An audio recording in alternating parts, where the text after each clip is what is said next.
మన గౌరవ జాతీయ న్యాయ సేవాధికార సంస్థ మరియు మన Telangana legal services authority directions ప్రకారం ఈ రెండవ శనివారం అంటే 13/9/2025 రోజున మహబూబ్నగర్ జిల్లాలోని అన్ని కోర్టుల్లో జాతీయ లోక్ అదాలత్ నిర్వహించడం జరుగుతుంది.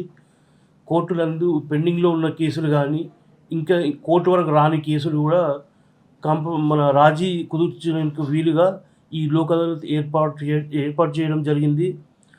లోక్ అదాలత్లో కేసులు దాఖలు చేసినప్పుడు కోర్టు రుసుము చెల్లించాల్సిన అవసరం లేదు. ఒకవేళ ఆల్రెడీ కేసులు ఫైల్ చేసి ఉండి కోర్ట్ ఫీ కనుక పే చేసి ఉంటే ఈ లోక్ అదాలత్తో కాంప్రమైజ్ అయితే కోర్ట్ ఫీ కూడా వాపసు ఇవ్వడం జరుగుతుంది.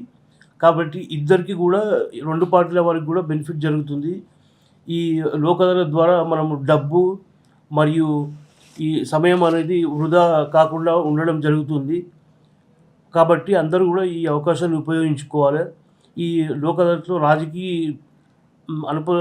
అనుమతించబడినటువంటి క్రిమినల్ కేసులు, సివిల్ కేసులు, కుటుంబ తగాదాల కేసులు మరియు మనీ రికవరీ కేసులు, మోటార్ వెహికల్ యాక్సిడెంట్ కాంపన్సేషన్ కేసులు, చిట్ ఫండ్ కేసులు, ఎలక్ట్రిసిటీ కేసులు మరియు ప్రీ లిటిగేషన్ కేసులను, ఈ పెట్టి కేసులను, డ్రంక్ అండ్ డ్రైవ్ కేసులు, చెక్ బౌన్స్ కేసులు, బ్యాంక్ రికవరీ కేసులు అండ్ బిఎస్ఎన్ఎల్ ప్రీ లిటిగేషన్ కేసులను మరియు స్పెషల్ నెగోషియబుల్ ఇన్స్ట్రుమెంట్ యాక్ట్ అంటే చెక్ బౌన్స్ కేసులు, ఇతర రాజీకి వీలున్న కేసులు అన్నీ కూడా సులభంగా పరిష్కరించుకోవచ్చు.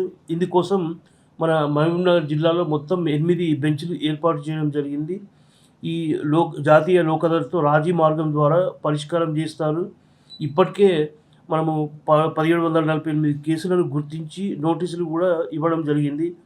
ఇన్సూరెన్స్ కంపెనీలు, పోలీస్ శాఖతో, బ్యాంకు మేనేజర్లతో పలు సమావేశం ఆల్రెడీ నిర్వహించినము. జాతీయ లోక్ అదాలత్ 13/9/2025 ఉదయం 10 గంటల నుండి సాయంత్రం 5 గంటల వరకు నిర్వహించబడుతుంది. కావున ఈ అవకాశాన్ని కక్షిదారులు, న్యాయవాదులు, సామాన్య ప్రజలు అందరూ కూడా సద్వినియోగం చేసుకోవాలని చెప్పి కోరుతున్నాను.